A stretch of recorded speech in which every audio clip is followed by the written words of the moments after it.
Una maxi truffa ai danni dell'INPS è stata scoperta dai carabinieri della compagnia di Vibo Valentia. Al termine di una complessa attività di indagine avviata alcuni mesi addietro, i carabinieri hanno infatti denunciato 92 persone ritenute responsabili di truffa aggravata e continuata ai danni dell'ente pubblico.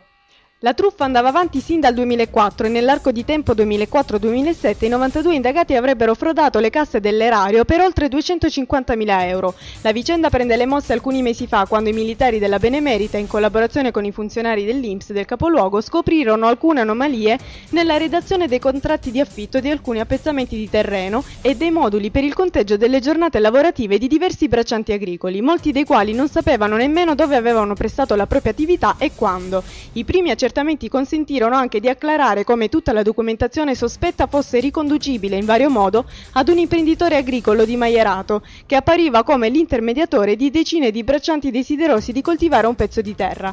Una serie di controlli ha consentito di scoprire come tutti i contratti di affitto dei terreni agricoli concessi ai braccianti portassero delle firme che non corrispondevano mai a quella del reale proprietario del terreno. Per tutti è scattata la denuncia all'autorità giudiziaria vibonese con l'accusa di truffa aggravata, mentre verranno anche avviate le procedure per il recupero delle somme illegittimamente percepite.